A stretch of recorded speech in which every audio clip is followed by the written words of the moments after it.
Et le vidéaste Juste Milieu est revenu sur le contenu de ce bouquin qui semble explosif, mais pointe la léthargie du peuple français qui laisse tout passer.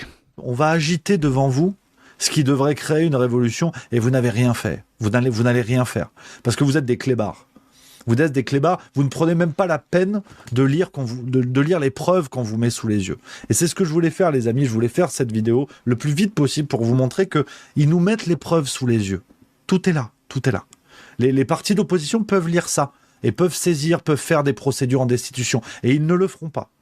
Ils ne le feront pas. Et c'est pour ça que des guignols comme moi sont là pour vous dire, ils nous mettent les preuves sous les yeux, je vais perdre mon temps, je vais les lire et je vais vous les raconter. Pour expliquer que de Mélenchon à Le Pen, si rien n'est fait malgré ça, c'est que ce sont des ordures. Ce sont des escrocs, en fait. Tout bonnement. Parce que ça vaut une procédure en destitution. Un président de la République qui a donné des éléments de langage à des gens qui devaient témoigner sous serment concernant le Covid, pour cacher des choses. Qu'est-ce que vous voulez de plus? Donc désormais, une fois de plus, j'attends de nos partis d'opposition, quels qu'ils soient, de l'extrême gauche à l'extrême droite, je tirerai mon chapeau, j'en parlerai dans Juste Milieu, et j'applaudirai le moindre représentant politique qui s'engagera dans cette démarche, de visibiliser ça et de dire nous devons virer ces ordures qui sont au pouvoir. Et s'ils ne le font pas, c'est de la complicité.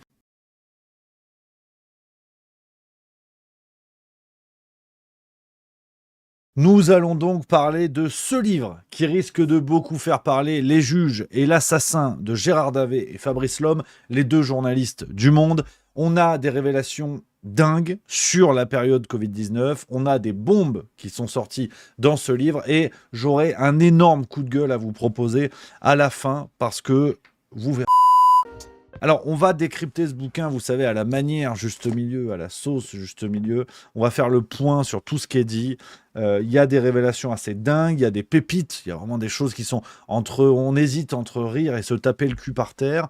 On a beaucoup de choses, les copains, sur le Covid-19. Et pour la petite parenthèse, vous le savez, hein, bien évidemment, il ne faut surtout pas manquer de prudence, manquer de vigilance. Il faut garder l'esprit sur le dossier Covid. Le temps passe, mais notre intérêt ne doit surtout pas passer. On ne doit pas laisser tomber tout ce qui s'est passé. On ne doit pas leur laisser le champ libre après toutes les folies auxquelles nous avons eu droit.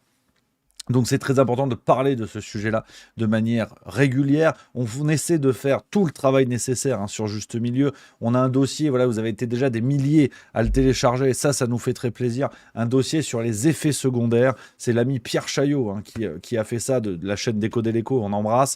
Je vous mets le lien dans le chat si vous voulez. Vous avez le lien en description de cette vidéo si vous regardez sur YouTube. On a republié évidemment ce passage. C'est très important si vous voulez recevoir un peu des informations sur les statistiques des effets secondaires. Donc, ce livre nous permet de reparler de la période Covid. Alors, quelques éléments de contexte avant de décortiquer. J'ai tout préparé. J'ai mon script, vous allez voir. Il y a des parties, des sous-parties, des sur-parties. Ça va être super. Ça va être super, les amis. Gérard Davet, Fabrice Lhomme, qui sont les auteurs de ce livre, sont deux journalistes du Monde. On peut dire journalistes d'investigation. Ce sont ceux qui ont publié des bouquins comme Un président ne devrait pas dire ça sur François Hollande, Sarko m'a tué sur Sarkozy. Plus récemment, Le traître et le néant, un bouquin extraordinaire, en tout cas très riche en révélations, si vous voulez, qui n'a pas déclenché d'affaires dingues, mais très riche en révélations sur les coulisses de la Macronie. Et les deux journalistes sont donc revenus avec Les Juges et l'Assassin, un bouquin sur les coulisses du Covid, c'est-à-dire sur les premiers mois de la gestion Covid-19, les premiers scandales, les premières contradictions et ces poursuites de la Cour de justice de la République à l'encontre de plusieurs personnalités politiques qui étaient aux manettes au début du Covid, à savoir Édouard Philippe, Agnès Buzyn, Olivier Véran et quelques autres. Alors, ce bouquin, il faut donner quelques éléments, un peu le contexte de l'ouvrage. Ce que nous expliquent les auteurs, c'est qu'ils se sont concentrés sur l'enquête de la Cour de justice de la République, une enquête assez dingue, assez dense, et les deux auteurs nous expliquent qu'ils ont été approchés, alors qu'ils faisaient quelques articles d'enquête pour Le Monde au début de l'année 2020, ils ont été approchés par une source dont le nom n'est pas donné, la protection des sources qui est à la base du journalisme, et cette source leur a permis de mettre la main sur l'intégralité quasiment du dossier d'enquête de la Cour de justice de la République. On parle d'environ 1 million de pages. On a les SMS, les mails qui ont été échangés, des notes qui ont fuité de membres du gouvernement, bref, tout le dossier d'enquête de la Cour de justice de la République, en très grande partie. Alors, on a, si vous voulez, sur la Cour de justice de la République, il faut donner quand même quelques éléments qui sont importants pour comprendre ce dont on parle. Vous le savez, la Cour de justice de la République est une sorte de Pascal le grand frère pour les ministres, la seule autorité judiciaire en France habilitée à poursuivre des personnalités politiques, même si cela se fait dans un contexte curieux, voilà, qui est quand même assez curieux. Je vous explique ce que lisent les auteurs. T'as vu, j'ai tout surligné, j'ai tout bricolé, j'ai tout machin.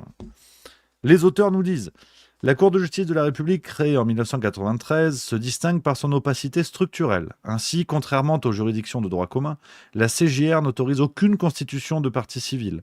Concrètement, même si cela peut sembler aberrant et injuste, les plaignants, en l'occurrence les victimes et leurs proches, pas plus que leurs avocats, n'ont accès à la procédure, comme s'il fallait s'assurer que jamais personne ne sache ce qu'il se trame dans les alcôves du pouvoir lorsqu'il est soupçonné d'avoir fauté.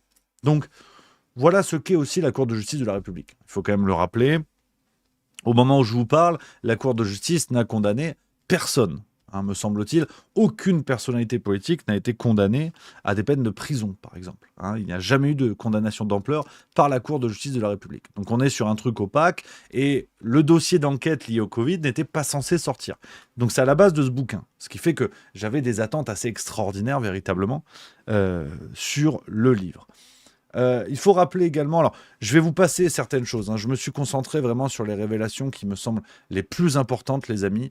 Il faut savoir qu'il y a, dans le livre, il y a un très long développement sur des épisodes assez connus, pour ceux qui ont suivi ça de près, notamment dans les médias alternatifs, où on a essayé de faire le boulot, je dis on, avec plein d'autres chaînes à qui il faut rendre hommage, bien évidemment, et d'autres intervenants de grande qualité, comme Professeur Perron, Madame... Alors ça m'embêterait. Ça m'embêterait d'oublier son nom. Alexandra Orion-Côte, bien évidemment. Voilà, Monsieur Toussaint, Professeur Perrin, Toussaint, enfin, toutes ces personnalités à qui il faut rendre hommage, qui ont fait le boulot. On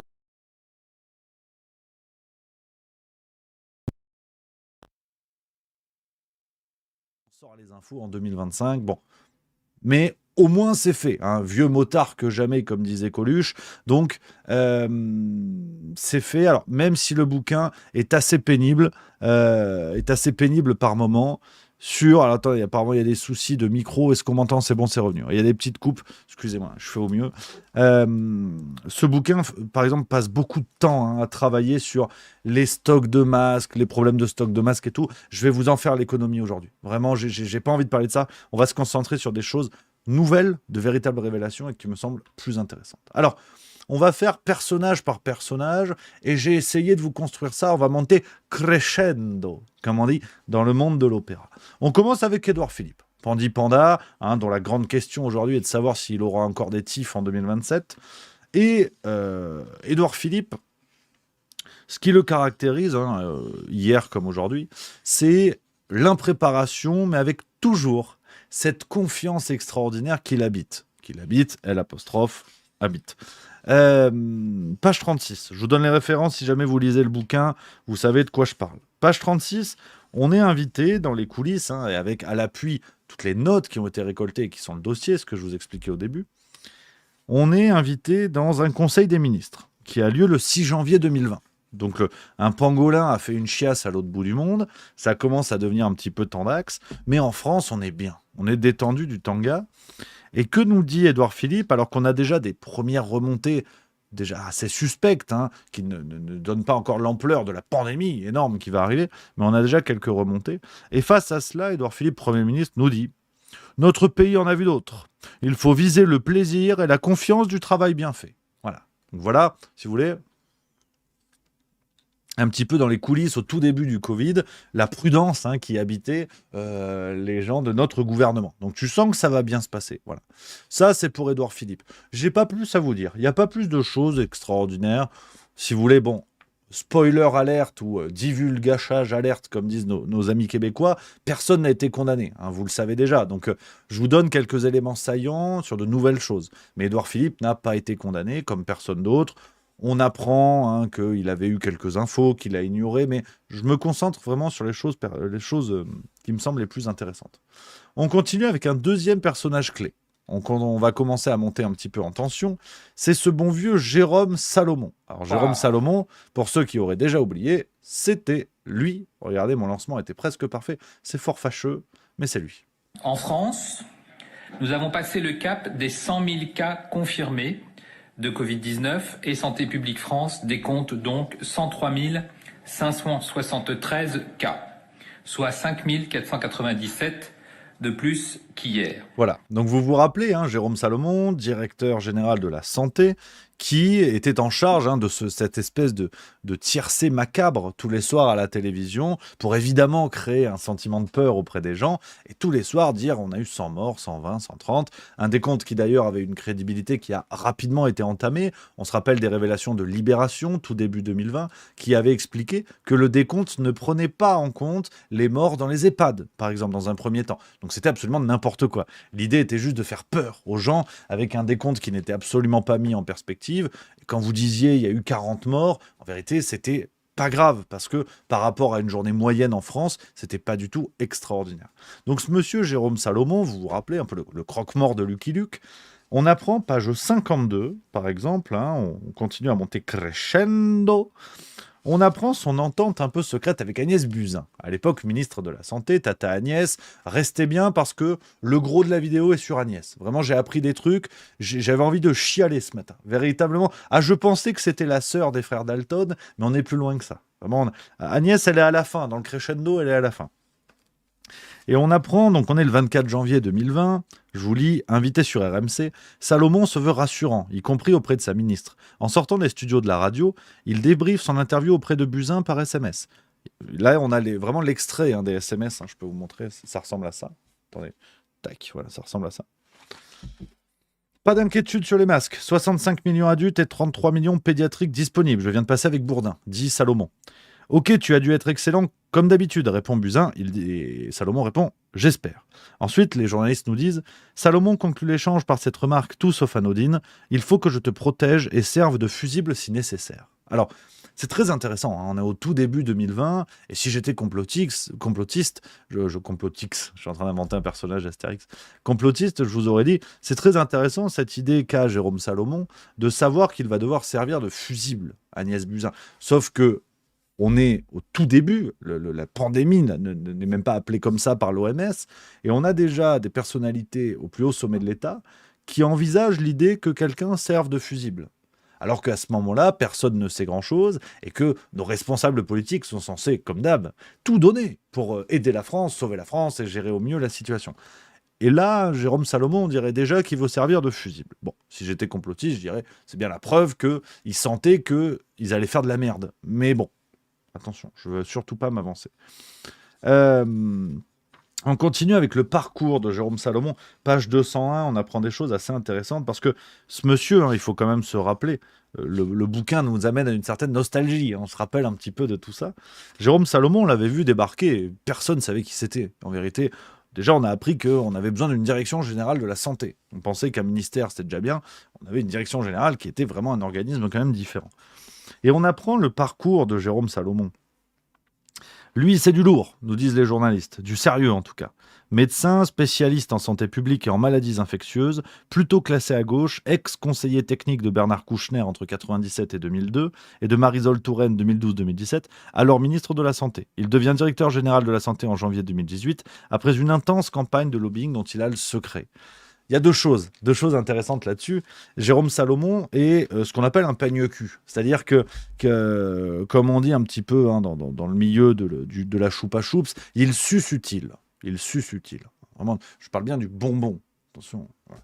Il suce utile dans la mesure où c'est un parvenu assez extraordinaire. Le bouquin nous donne quelques autres anecdotes là-dessus, qui n'hésite pas à se positionner, notamment auprès d'Alexis Kohler, secrétaire général de l'Élysée, pour avoir un poste. Il se voyait bien, par exemple, ministre de la Santé, par exemple, avant que Buzyn rafle la mise. Donc on voit que voilà, Salomon est un parvenu très soumis, qui est prêt à peu près à tout pour arriver là où il veut. Et ce qui est intéressant, c'est que on le retrouve dans le cabinet de Marisol Touraine. Donc on rappelle, ministre de la Santé sous François Hollande, c'est une expression, pas physiquement, parce que Pusher, elle n'est pas championne d'apnée. Et ce qui est intéressant, c'est que dans ce cabinet, il y avait du beau monde. Je vous ai retrouvé un peu une archive. Hein, on est chez Juste Milieu, hein, je vous prouve ce que je dis. Évidemment, on est des gens sérieux. La composition du cabinet de Marisol Touraine à l'époque, vous allez voir, il y a des noms qui ne sont pas inconnus. On a donc ce monsieur Salomon. Et si on cherche un petit peu, regardez, je vais vous montrer, ça c'est la liste, hein, vous avez vu, c'est officiel. Hein. Benjamin Griveaux, par exemple. Gabriel Attal, bah dis donc, c'est fou. Et donc notre ami Jérôme Salomon. Donc on a en fait des gens qui se fréquentaient d'alors, qui se connaissaient d'alors, et c'est intéressant de voir la continuité dans l'escroquerie. Il y a vraiment voilà, une idée de durabilité de la saloperie qui est pas dégueulasse. Jérôme Salomon, on apprend dans le bouquin, hein, ça c'est vraiment les petites pépites croustillantes. On n'est pas encore dans les scandales que je vais vous révéler dans quelques instants, les scandales vraiment graves. Là, on est juste dans les petites pépites pour comprendre qui on a en face de nous. Hein, je vous lis page 323. Donc on est un peu voilà aux côtés de Jérôme Salomon, on apprend un petit peu voilà ce qui se passe, comment il fonctionne. Et je vous lis l'extrait, ça parle de soi. Hein. Toute sa longue carrière dans le secteur de la santé, l'expérimenté Jérôme Salomon s'est préparé à l'imminence d'une pandémie, jusqu'à placarder une affiche portant l'inscription « We are all gonna die », traduction « Nous allons tous mourir », dans son bureau de conseiller sécurité sanitaire de la ministre Marisol Touraine entre 2013 et 2015. Voilà. Donc c'est un monsieur, en fait, que ça fait marrer, si vous voulez. Ça fait marrer. Il trouve c'est rigolo. Il trouve c'est rigolo que une fois, il y a une maladie qui nous bute tous, et il en a accroché un poster, en fait. Il a un poster dans son bureau, on va tous mourir. Parce qu'en fait, c'est drôle. Voilà, donc il y a une forme de cynisme, si vous voulez, qui est assez intéressant. Et là encore, si j'étais complotiste, je me dirais, putain, quand même, c'est fou, tous ces trucs qui vont dans le sens. Écoutez, page 324. Là, on est le 5 septembre 2016, hein, alors que le ministre de l'économie vient de claquer la porte du gouvernement Valls. Salomon se fend d'une note alarmiste mise au jour par les Macron Leaks. Donc, pour rappel, les Macron Leaks, c'est au lendemain du premier tour, si je ne dis pas de bêtises, ou de l'élection de Macron, j'ai toujours un doute. En tout cas, lors des présidentielles 2017, Wikileaks, Julian Assange et son équipe, vont révéler tous les échanges de mails de la Macronie. En tout cas, des aspirants macronistes, si vous voulez, de l'équipe de campagne d'Emmanuel Macron. On va avoir des échanges de mails de toutes les équipes sur la préparation de la campagne, comment ils se sont organisés, les financements, tout ce que vous voulez. Ce qui va faire naître, évidemment, plusieurs scandales. Et cette somme en fait de mails est extraordinaire. Vous pouvez la consulter encore aujourd'hui. Hein, si vous allez sur le site de Wikileaks, on a appris un petit peu plus tard, par exemple, que quelqu'un comme Sarah Knafo s'était appuyé là-dessus pour la campagne de Zemmour en 2022, par exemple. Tu vois. Donc, Salomon, les mails de Salomon circulent entre des membres de l'équipe Macron. Donc, il est déjà dans la galaxie, si vous voulez. Hein, je vous parlais de parvenu, je ne vous ai pas menti. Et je vous lis ce que nous disent les deux journalistes. Le document comporte en exergue cet aphorisme de Richelieu. On ne doit pas tout craindre, mais on doit tout préparer. L'ex-conseiller de Marisol Touraine avertit que, je cite, « La possibilité de survenue d'un événement naturel d'ampleur, avec un impact sur un grand nombre de personnes, des dommages matériels importants, un impact financier et d'image et des capacités de réaction dépassées, doit être sérieusement envisagée et anticipée. La France n'est pas prête. Notre pays doit adapter ses organisations aux spécificités des crises majeures. » Donc, là encore, si vous voulez, en essayant d'être rigoureux, d'être dans une approche intellectuellement honnête, on est tenté de dire c'est leur boulot. C'est leur boulot d'anticiper les crises. Et évidemment, hein, c'est un peu comme le bouquin, pour la petite parenthèse, vous savez, Le Monde vu par la CIA en 2020. Souvent, la version française est souvent préfacée par Alexandre Adler, des choses comme ça. Je ne sais pas si vous voyez ce truc-là. Les scénarios imaginés par les services intérieurs, qu'ils soient américains ou d'autres pays, d'imaginer ce qui peut se passer dans le monde. On est tenté de se dire, c'est leur boulot. Donc, si vous voulez, il y a une approche complotiste qui va dire, haha, comme par hasard, et une approche qui me semble peut-être plus lucide, qui est de dire, ils sont payés pour ça. Imaginez des scénarios où tout part en cacahuète. Mais là, il y a quand même une phrase qui est cruciale.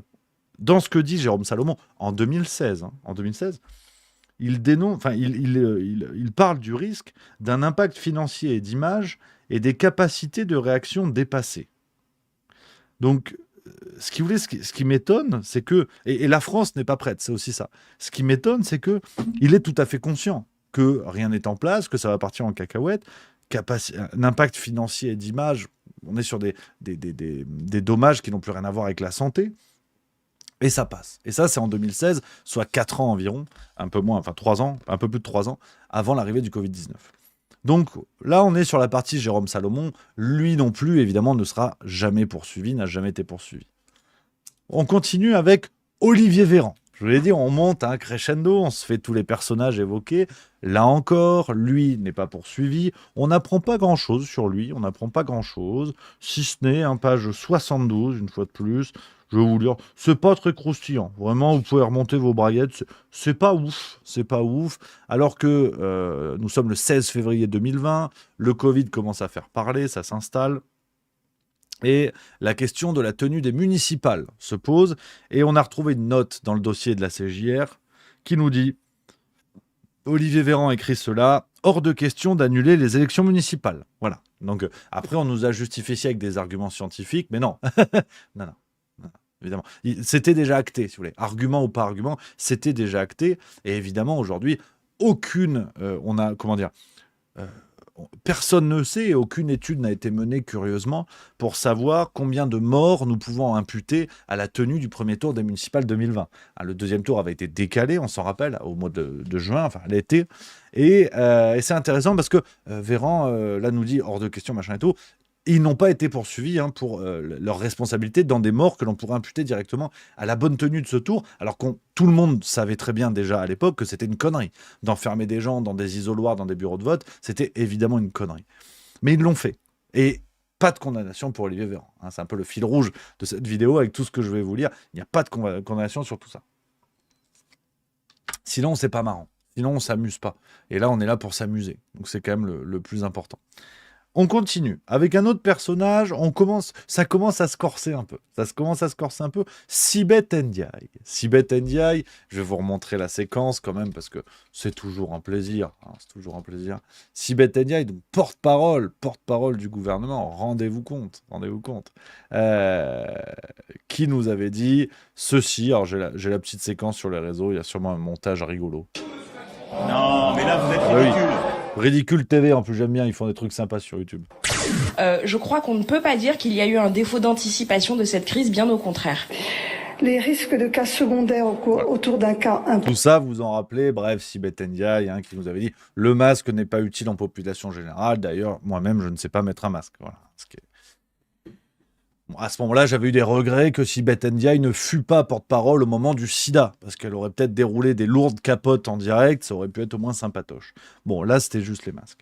Alors, sur les masques, tu sais, moi, le premier, on s'est dit « Ah, mais peut-être que c'est juste qu'elle est con. » Non, mais c'est possible. C'est possible. Je veux dire, ça arrive. Quand tu vois Marlène Schiappa, tu te doutes bien que les cons ont le droit de réussir en politique. Il n'y a pas de problème, tu vois. Alors, c'est un petit peu plus compliqué que ça. Je vous lis ce que nous disent les deux journalistes, page 85. À l'instar des autres ministres auditionnés, Sibeth Ndiaye dément en tout cas vivement avoir endossé un double discours afin de cacher la vérité aux Français, concernant les stocks de masques qui manquaient. On parle de ça à ce moment-là.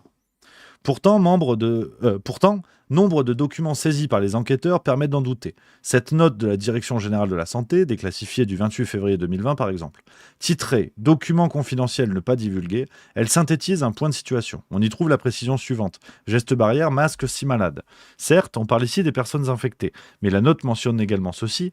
Point critique, épidémie massive, masques chirurgicaux. Les masques sont donc bien indispensables en cas d'épidémie et a fortiori en temps de pandémie. Encore faut-il en disposer. Abandonnant sa réserve habituelle, la patronne de Santé publique France, Geneviève Chen, qui a été entendue par la Cour de justice de la République, l'affirmera au magistrat. S'il y avait eu pléthore de masques, la décision aurait pu être différente et préconiser le port du masque en population générale. En d'autres termes, l'exécutif, par la voix de Sibeth Ndiaye, n'aurait à l'époque pas déconseillé le port du masque parce qu'il était inutile, mais parce qu'il n'y avait plus d'en stock. Voilà. Au moins, c'est clair. On le savait. C'est pour ça que je t'ai dit, là, on n'est pas encore dans le croustillant. On le savait. Mais au moins, c'est clair. Là, c'est des journalistes du Monde. Bon, moi, ça c'est la vérité officielle. Là, c'est évidemment sérieux. Éminemment sérieux, j'ai même envie de te dire. Donc, on avance. On avance un petit peu, les copains. Et là, je vous dis, sur Sibeth Ndiaye, pas plus. Elle est recasée aujourd'hui chez Adecco. Si je dis pas de conneries, tout va bien. Et puis, évidemment, on l'embrasse. Là, on arrive à un personnage. Là, ça commence à être pas mal. Commencez à sortir les chips et la bière. Là, on commence à être pas mal.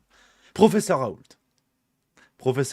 Ça y est, on y est. Et on a la première bombe. La première bombe que je voulais évoquer avec vous, les amis, page 303. Une fois de plus, je vous donne les repères, c'est pour ceux qui veulent vérifier. Page 303, là, on apprend quelque chose de très, très intéressant. On rappelle des éléments de contexte. Le professeur Raoult est donc ce personnage curieux qui arrive assez rapidement dans les médias avec un discours qui détonne. Mais il faut rappeler qu'au départ, le gouvernement ne le voit pas du tout d'un mauvais œil. Le professeur Raoult est nommé dans le conseil scientifique dans un premier temps. Il en claque la porte parce qu'il voit bien que autour de la table, c'est du copinage et qu'il y a des gens remplis de conflits d'intérêts. Donc il se sauve. Mais le gouvernement ne le lâche pas comme ça. Macron sera à Marseille pour le rencontrer. On se rappelle de ça.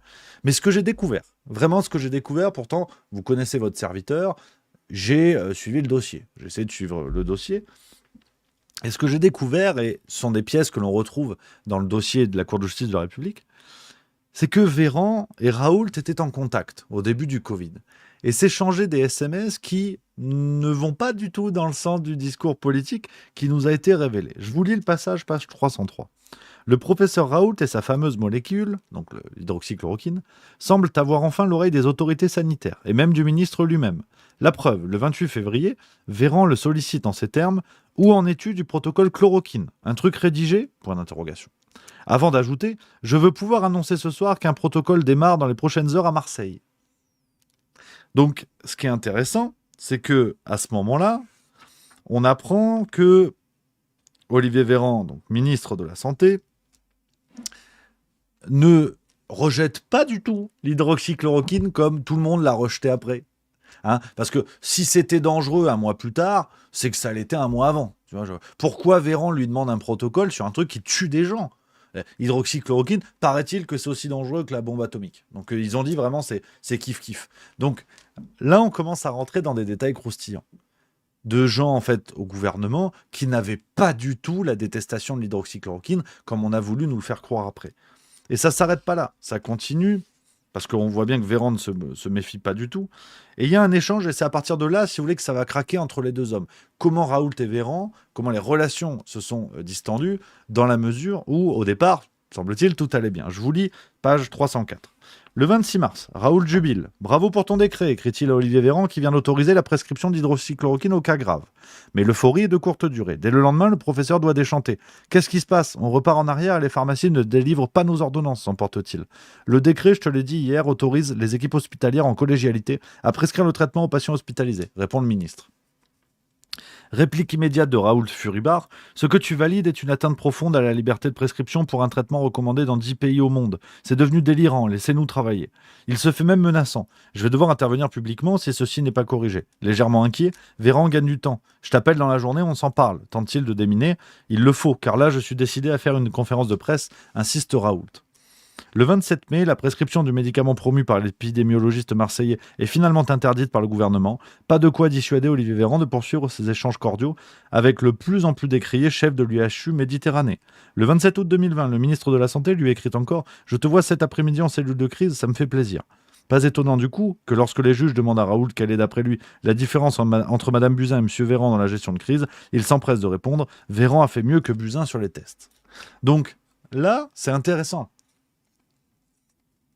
Parce qu'on se rappelle que Raoult est radioactif et qu'il l'était depuis le début. Ils avaient bien cerné que c'était un charlatan. Alors qu'au départ, Véran échange avec lui et tout va bien. Il lui demande même comment on peut avoir un protocole sur l'hydroxychloroquine. Donc là, c'est intéressant. Là, on voit bien que ça soulève un autre lièvre sur une autre théorie du complot qui est l'interdiction de prescription de l'hydroxychloroquine. Rappelez-vous, ce papier signé sous Agnès Buzyn qui fait changer de classe de médicament la chloroquine et finalement on ne peut plus l'obtenir aussi facilement. Et pourtant on a, sur ce truc très dangereux, Buzyn nous aura dit après si elle l'a fait c'est parce que c'était super dangereux, on a Véran qui demande un protocole à Raoult. Donc qu'en est-il encore de cette théorie du complot qui semble, qui prend un coup dans l'aile, là-dessus. Ça c'est pour Raoult mais on va y revenir dans quelques instants. Là on rentre dans le dur. Les amis, la partie sur Agnès Buzyn. Et vraiment, là, j'étais sur le cul. C'est pour ça que ce bouquin m'a captivé et que je l'ai dévoré ce matin sur le début de ma journée de boulot. Je voulais absolument vous en parler ce soir. La partie sur Agnès Buzyn, là, on comprend à qui on a affaire. Donc, on rappelle quelques éléments. Vous le savez, ministre de la Santé, qui va se tirer pour faire les municipales en remplacement de Benjamin Griveaux, trop amoureux de baseball, mais qui a confondu sa batte avec sa bite. Donc, la vidéo qui a fuité, l'histoire avec la gonzesse de l'artiste russe Piotr Pavlinsky, défendu par Branco. Bref, vous vous rappelez cette vidéo intime qui a fuité, qui a empêché Griveaux de faire les municipales 2020. Est remplacée au pied levé par Agnès Buzyn. Dans le bouquin, on apprend qu'Agnès Buzyn est hautement volontaire et qu'elle brigue véritablement la mairie de Paris et qu'elle n'a pas été forcée, en tout cas dans les premiers temps.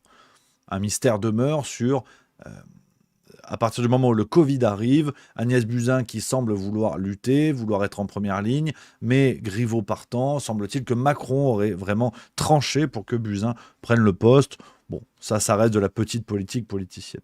Mais on rentre dans les trucs intéressants. On apprend déjà, par exemple, ce que Buzyn a dit à bien des gens, et notamment devant la Cour de justice de la République.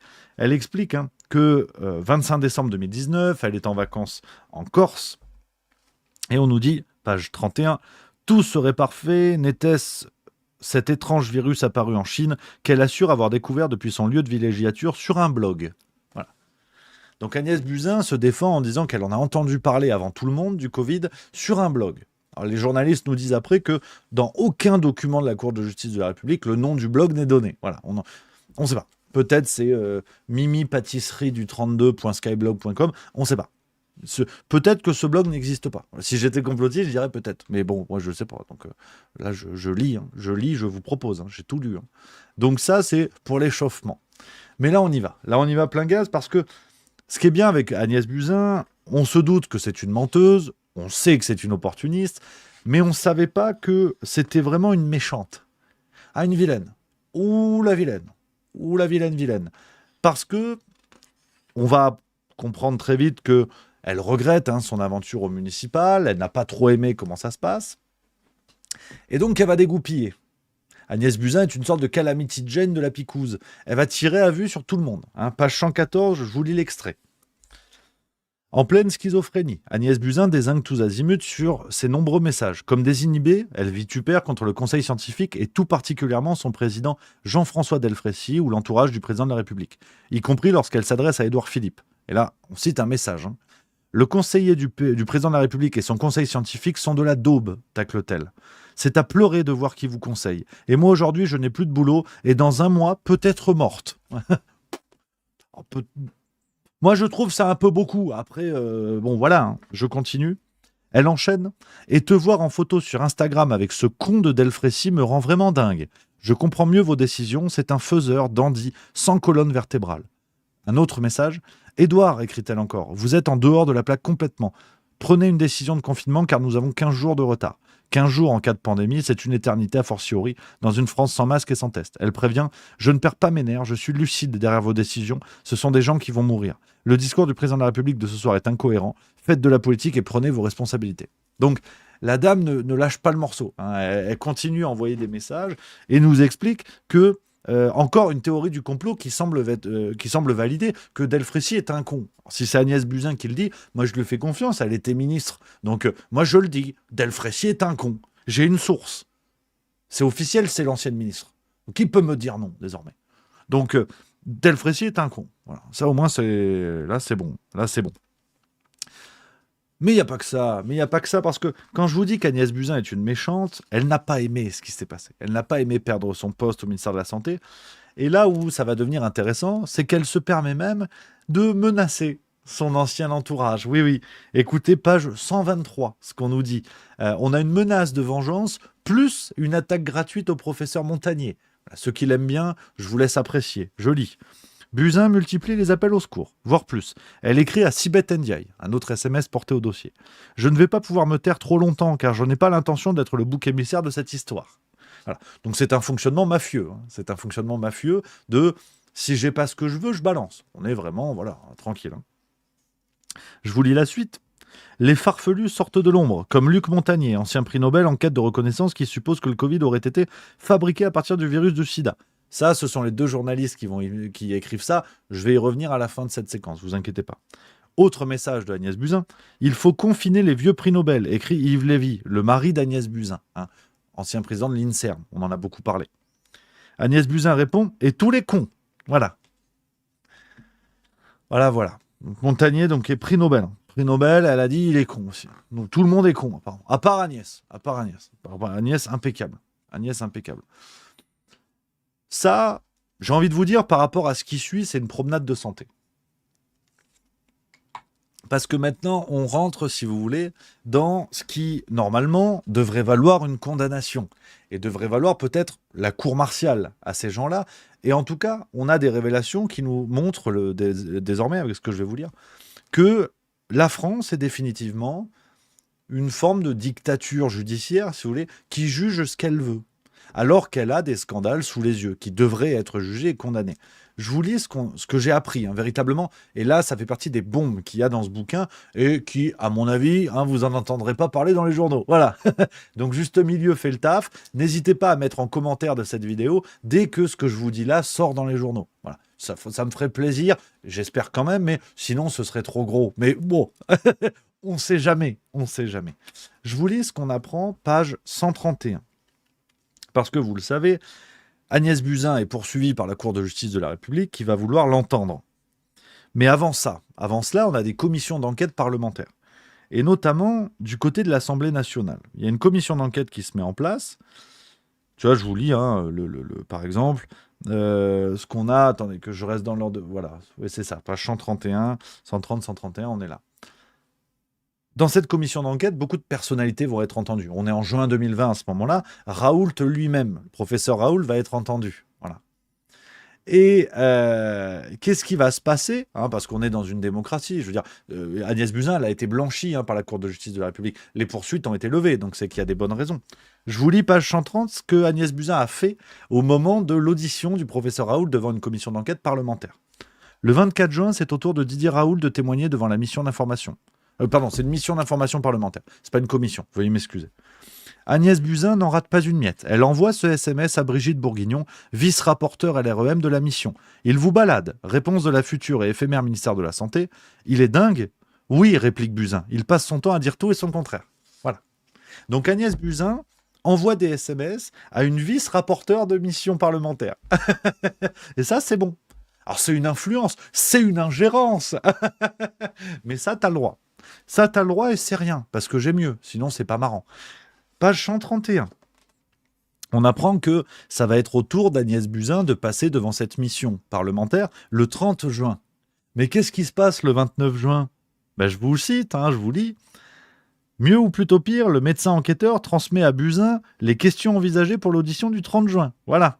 Alors, le médecin enquêteur, c'est un certain Julien Borozic, médecin, mais surtout député LREM et membre de la mission d'information. Voilà.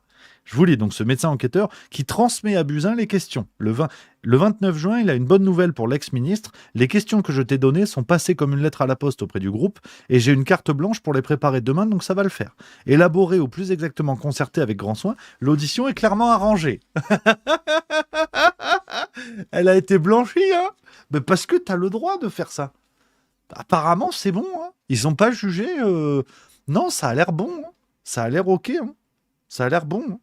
Je vous lis encore, plus ennuyeux encore, Borozic franchit le Rubicon et fait parvenir un document confidentiel à Buzyn, le matin même de l'audition.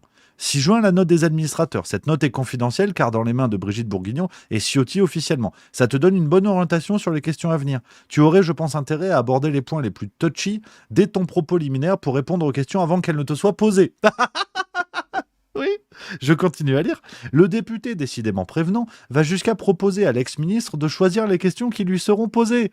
Une question sur les infos données par la SGDSN te va ou pas, s'enquiert-il ? Non, tranche Buzyn. Et nous, on a regardé en se disant, elle va rendre des comptes. Et c'est pas fini. Ah ben non, j'avais dit c'est crescendo. Donc c'est... Bon là, c'est taekwondo par rapport à la démocratie, mais j'avais dit crescendo. Donc, elle a les questions en avant sur la mission parlementaire. Mais ce qui est bien aussi, c'est que, comme je vous l'ai dit, Agnès Buzyn va être poursuivie par la Cour de justice de la République. Et là, il va y avoir, évidemment, perquisition. Perquisition chez elle. Pour essayer de trouver des éléments. Et vous me voyez venir. En fait, même la perquisition, elle était au courant. Oui, je vous lis. Le jeudi 15 octobre 2020, en milieu de matinée, à 10h10 très précisément, Agnès Buzyn, en villégiature dans sa propriété corse, reçoit un SMS de Paul Midi, alors adjoint de Stanislas Guérini, délégué général de La République En Marche. J'entends que tu aurais été perquisitionné. 3 petits points. J'imagine que ça doit être assez traumatisant. Et Buzyn, manifestement interloqué, de répondre « Pas au courant ». Oui, un peu plus loin, on nous dit Paul Midi était décidément bien renseigné, un peu trop aux yeux des enquêteurs qui se demandent encore comment et surtout par qui les dirigeants du parti présidentiel ont pu être été informés à l'avance de perquisitions hypersensibles, avec le risque de déperdition de preuves que cela implique. Oh non! Oh non! Oh non! Oh non! Ah si. Voilà, en fait, tous les ministres qui ont été perquisitionnés, ce que nous disent les journalistes ici, c'est qu'ils étaient au courant. Donc, là, ce serait complotiste de dire que quand tu es prévenu en avance d'une perquisition, tu peux cacher les éventuelles preuves. Ce serait complotiste. Je dis juste qu'on les a informés. Après, pourquoi on les a informés là, moi, j'ai pas la piste. Moi, j'en ai aucune idée. Moi, je sais pas. Je sais pas. Je vous parlais de chantage tout à l'heure. J'en ai un autre exemple, parce que vous le savez, Agnès Buzyn, elle a rebondi à l'OMS, après, et désormais à la Cour des comptes. Alors qu'elle les a pas rendus elle-même, les comptes. Et donc, je lis page 137, tu vois, un message qu'elle envoie à Alexis Collère. Je passe en commission d'enquête au Sénat mercredi, et je sais de l'intérieur qu'ils veulent ma peau. Tout le monde me charge alors que tu connais parfaitement la vérité. Je t'avoue qu'une bonne nouvelle m'aiderait en ce moment. Voilà. Peu après, elle est nommée. Ouais. Alexis Collère lui répond nous essayons de caler un call, donc un appel, avec Tedros. Tedros, c'est le patron de l'OMS. Apparemment, il l'appelle Tedros parce qu'ils sont copains. Nous avons bien cela en tête avec le président de la République. Voilà. Donc voilà à quoi doit sa nomination. À quoi Agnès Buzyn doit sa nomination. Voilà, c'est parce que elle a fermé sa gueule. Voilà. Non mais ça encore, c'était une théorie du complot. C'est un véritable bingo ou quoi? Oh non, mais c'est vraiment une mine d'or. Tu te baisses, tu gagnes. Donc, je continue parce que on a encore quelques échanges avec Jean-François Delfrécy. Page 310, je vais vous montrer. On a quoi d'autre? Voilà, elle nous dit encore. Elle écrit à Édouard Philippe. Non, c'est le même message, tiens, c'est marrant, il y a une redite. C'est marrant. Bon, bref, donc ça, on s'en fout. J'enchaîne. On arrive sur le plus gros dossier. Là, je pense que vous êtes chaud. Là, vous êtes chaud, on est bon. Là, on est bon. Là, on peut y aller. Le plus gros dossier, parce qu'on se dit, bon, les ministres, Jérôme Salomon, autoproclamé le fusible, à la limite, peut-être c'est des vilains, mais en haut de la pyramide, c'est pas des vilains. Alors, ce qui est intéressant, c'est que dans cette enquête de la Cour de justice de la République, les journalistes avancent les preuves d'une implication directe d'Emmanuel Macron, à l'encontre de toute loi, évidemment, et de tout respect de la loi française. Page 345-346, une fois de plus, je vous donne les repères. Je vais vous lire ce que nous disent les journalistes. Le pouvoir avait visiblement l'intention de garder secrète cette note de 5 pages rédigée le 1er décembre 2020 à l'attention du chef de l'État. Elle porte la signature d'Hélène Davot, alors conseillère justice d'Emmanuel Macron. Donc là, on est à l'Élysée. La conseillère de l'Élysée indique d'emblée, ces analyses se tiennent tout en droit, l'arbitrage est donc éminemment politique, si étonnant que cela puisse paraître, il revient donc au président de la République de décider si l'État va ou non aider les juges dans leur enquête visant plusieurs de ses ministres. La France est décidément la plus monarchique des républiques. C'est des journalistes du Monde qui l'écrivent, c'est pas moi, parce qu'on ne me traite pas de complotiste. Mais page 349, on a quelque chose de croustillant. En fait, ce que nous apprennent les deux journalistes du Monde, c'est que des consignes ont été données à des grosses têtes du pouvoir français, à des grosses têtes de la démocratie française. Je vous lis, si l'on comprend bien, avant de répondre à la justice, il serait opportun que les figures de la majorité se soient mises d'accord sur une version identique ou au minimum adoptent une position commune par rapport à la CJR en général. Plutôt choquant, s'agissant de témoins priés comme tout justiciable avant leur audition, de prêter serment de dire toute la vérité, rien que la vérité. Voilà. Donc en fait, ce que nous dit ce livre, c'est que Macron et sa conseillère justice vont avoir en tête d'informer directement des personnes qui pourraient être entendues, à savoir notamment Gérard Larcher, président du Sénat, Yaël Braun-Pivet, présidente de l'Assemblée nationale. Et Macron valide tout à fait ça. Et d'ailleurs, c'est ce qui va se passer. C'est ce qui va se passer. Je vous lis une fois de plus, page 351. En creux, les écrits de la conseillère élyséenne sont révélateurs. Si les collaborateurs du chef de l'État sont obligés de prêter serment, cela signifie que, sauf à risquer d'être poursuivis pour faux témoignage, ils seront contraints de dire la vérité au juge. Perspective manifestement insoutenable, donc mieux vaut qu'ils gardent le silence. Voilà. Et il y a un exemple, preuve à l'appui, de personnalité du pouvoir français qui a changé sa version sur demande de Macron. Et cette personne n'est autre que Richard Ferrand. Richard Ferrand, voilà, je vous lis. En effet, la note confidentielle remise le 1er décembre 2020 à Emmanuel Macron par sa conseillère justice Hélène Davot contient une petite bombe. On y découvre que le président de l'Assemblée nationale, Richard Ferrand, extrêmement proche d'Emmanuel Macron depuis les débuts de l'aventure En Marche, a soumis à l'Élysée son projet de réponse au juge. Madame Davot allant jusqu'à suggérer dans sa note que ce texte soit retravaillé, suscitant la sidération des magistrats. Concernant le président de l'Assemblée nationale, écrit-elle ainsi au chef de l'État, il me semble que son projet de réponse que je vous joins et qui ne pose pas de problème de principe majeur mériterait d'être retravaillé. Voilà. Ce qui a été fait. Richard Ferrand a bien retravaillé la lettre, c'est tout bon. Voilà.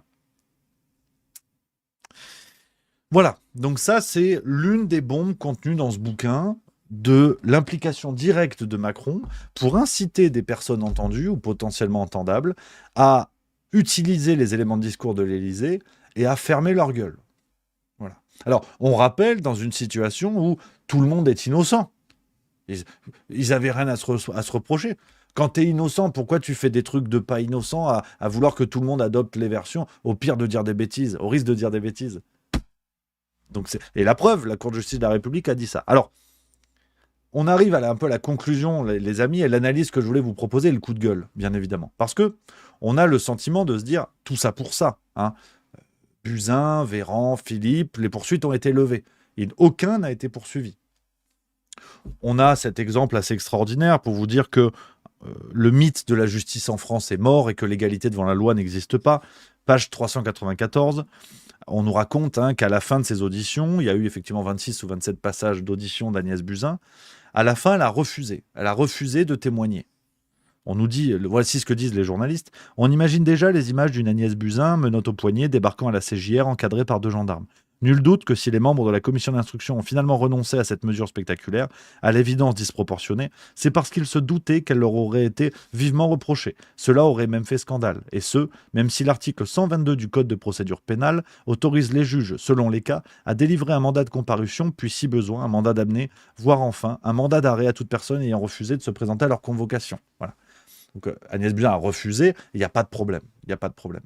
Alors, on est tenté de se dire, les amis, tout ça pour ça. Tout ça pour ça. Après tout, c'est quand même dingue d'écrire un bouquin, de révéler de telles bombes, qui dans bien des pays auraient valu la prison, évidemment. Mais à la fin, on te dit non, tout est bien qui finit bien, ils vécurent heureux et eurent pas d'enfants parce qu'ils sont trop vieux. Et d'ailleurs, et c'est là où on va commencer à rentrer un peu dans le coup de gueule, c'est ce que nous disent les journalistes. Tout ça pour ça. Vraiment, les amis, j'ai eu cette impression, vous savez, de tout ça pour ça. Et ce qui est fort, c'est qu'ils nous le disent, là. Je ne sais pas si vous allez le voir, c'est écrit ici. Je ne sais pas si vous voyez, là. J'ai mis un petit trait, voilà. Alors, tout ça pour ça. Eux-mêmes, ils l'écrivent. Je vous dis, alors tout ça pour ça. Un non-lieu général annoncé? Oui, précisément. Tout ça pour ça.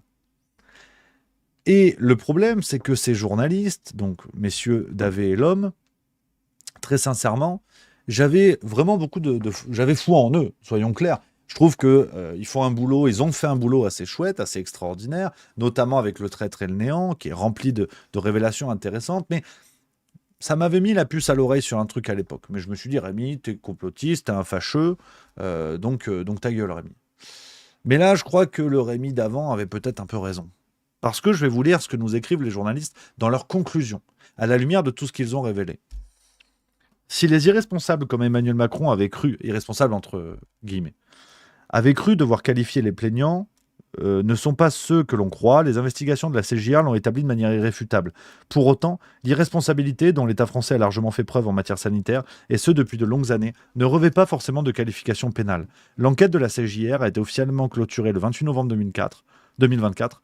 Il restait alors au procureur général de la Cour de cassation à prendre ces réquisitions, puis courant 2025 aux 3 juges à rendre leur ordonnance, sans doute un non-lieu général donc. Ainsi, sauf invraisemblable coup de théâtre, il n'y aura jamais de procès dans l'affaire du Covid-19, en tout cas pour les ministres.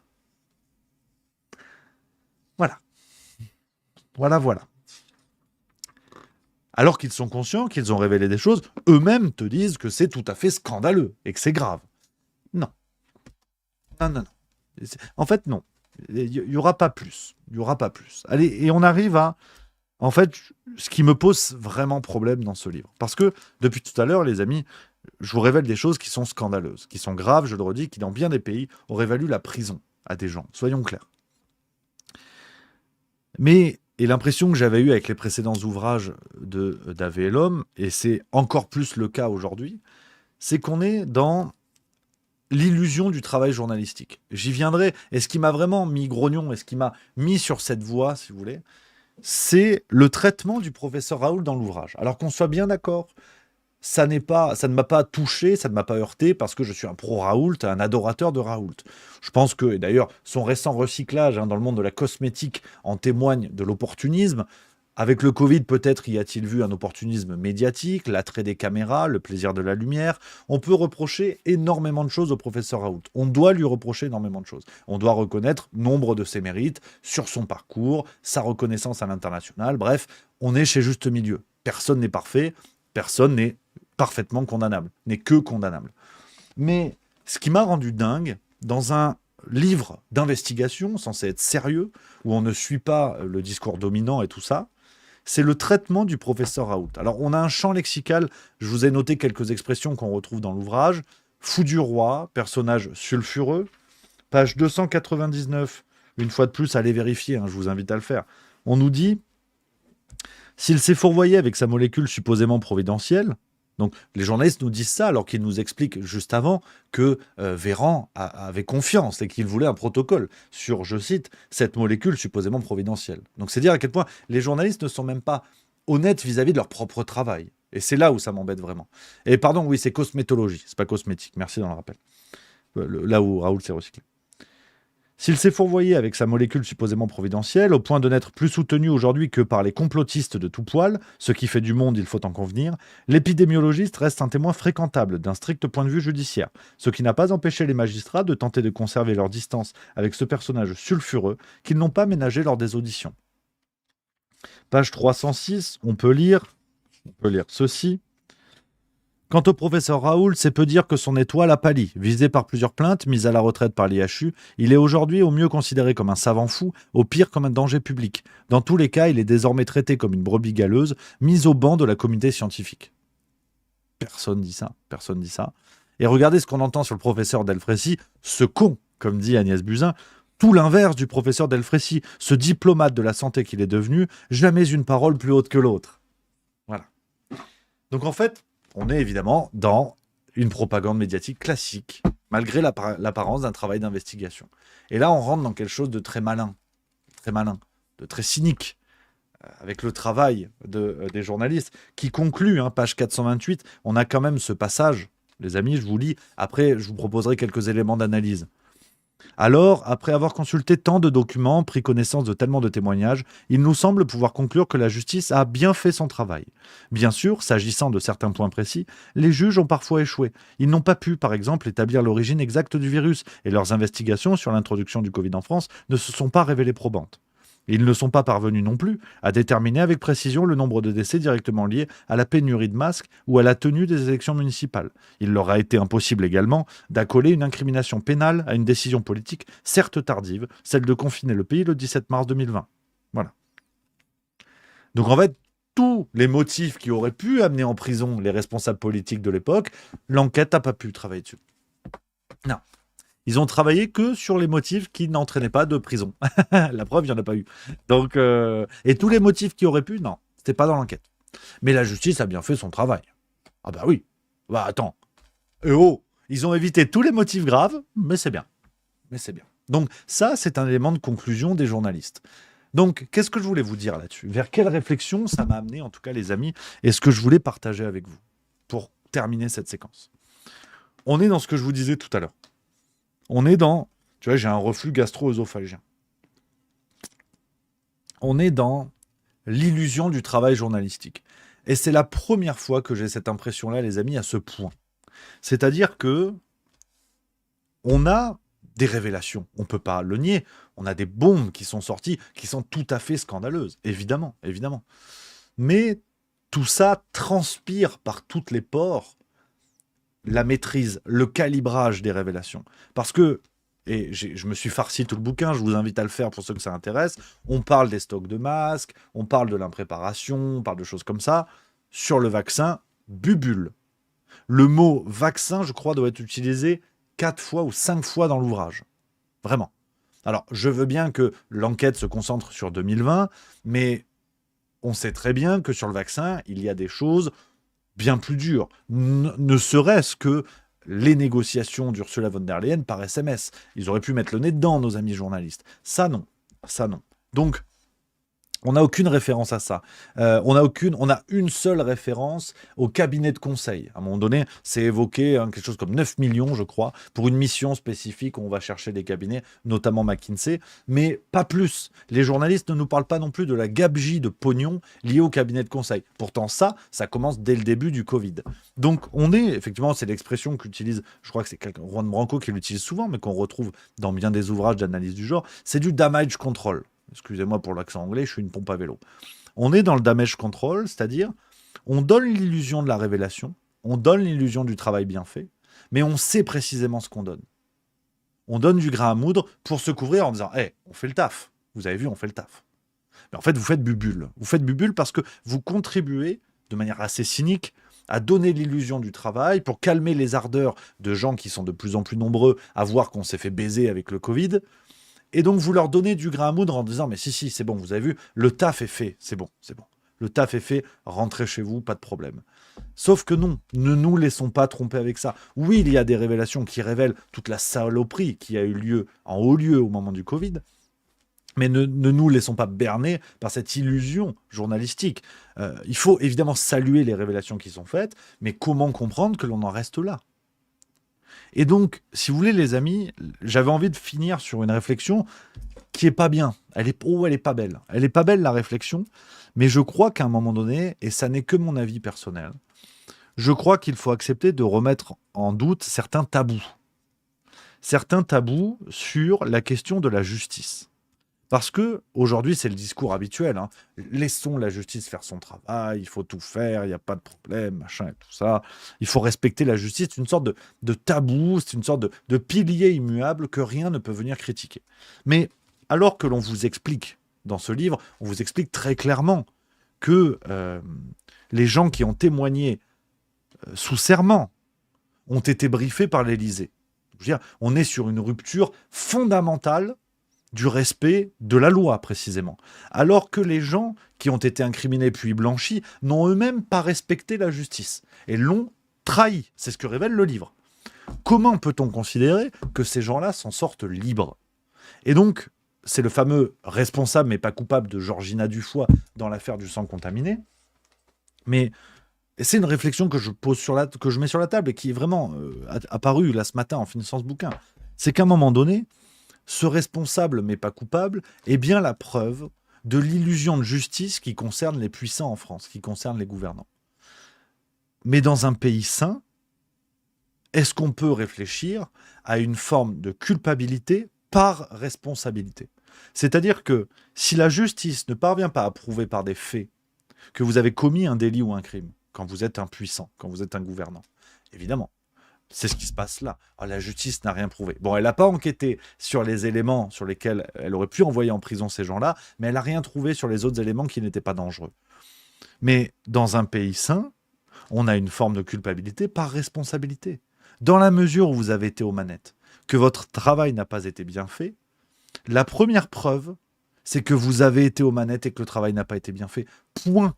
Surtout quand on voit que ces gens-là ont menti sous serment. Ils ont été briefés par le président de la République. Et on arrive à expliquer que ces gens-là ne sont pas en prison. Donc, comment voulez-vous qu'il n'y ait pas ensuite une forme de populisme, de rejet des élites ? Vous mettez absolument ce que vous voulez quand on fonctionne dans une dictature bananière de la sorte. C'est assez clair. Rendez-vous compte que ce que nous explique l'ouvrage, en prétendant faire un vrai travail, c'est que sur le Covid, il n'y aura aucune sanction. Je ne parle même pas de prison, je ne parle même pas de peine de prison. Je parle de sanctions. Les Véran, les Buzyn, tous les représentants politiques qui ont été aux manettes et qui ont monnayé leur silence. C'est le cas d'Agnès Buzyn. Fonctionnement mafieux, chimiquement pur. Ces gens-là n'iront pas en prison. Et sous-entendre qu'ils devraient y aller, c'est le début de l'extrême droite, c'est le début du fascisme, c'est le début de la justice. Mais ces gens-là ont menti sous serment. Donc ils n'ont pas respecté la justice. Donc évidemment que la décision de justice qui a été rendue, je lui pisse au cul. Pour être à égalité avec ces représentants politiques, on nous explique qu'ils ont menti sous serment. Donc cette décision de justice, en tant que citoyen, je ne la respecte évidemment pas. Donc c'est extraordinaire. C'est vraiment extraordinaire, les amis, ce livre qui est à la fois une illusion de journalisme, à la fois une nouvelle preuve de l'impunité de nos élites et de leur capacité à nous dire, vous avez vu, on va agiter devant vous ce qui devrait créer une révolution et vous n'avez rien fait. Vous n'allez rien faire. Parce que vous êtes des clébards. Vous êtes des clébards, vous ne prenez même pas la peine de lire les preuves qu'on vous met sous les yeux. Et c'est ce que je voulais faire, les amis. Je voulais faire cette vidéo le plus vite possible pour vous montrer qu'ils nous mettent les preuves sous les yeux. Tout est là, tout est là. Les partis d'opposition peuvent lire ça et peuvent saisir, peuvent faire des procédures en destitution. Et ils ne le feront pas. Ils ne le feront pas. Et c'est pour ça que des guignols comme moi sont là pour vous dire, ils nous mettent les preuves sous les yeux, je vais perdre mon temps, je vais les lire et je vais vous les raconter. Pour expliquer que de Mélenchon à Le Pen, si rien n'est fait malgré ça, c'est que ce sont des ordures. Ce sont des escrocs, en fait. Tout bonnement. Parce que ça vaut une procédure en destitution. Un président de la République qui a donné des éléments de langage à des gens qui devaient témoigner sous serment concernant le Covid, pour cacher les choses. Qu'est-ce que vous voulez de plus? Donc désormais, une fois de plus, j'attends de nos partis d'opposition, quels qu'ils soient, de l'extrême gauche à l'extrême droite, je tirerai mon chapeau, j'en parlerai dans Juste Milieu, et j'applaudirai le moindre représentant politique qui s'engagera dans cette démarche, de visibiliser ça et de dire nous devons virer ces ordures qui sont au pouvoir. Et s'ils ne le font pas, c'est de la complicité. C'est pas plus simple, c'est pas plus compliqué que ça. Donc voilà les amis ce que je voulais vous dire. Les juges et l'assassin, Davé et l'homme, c'est en librairie. Le boulot est fait. J'espère que cette séquence vous a plu, les amis.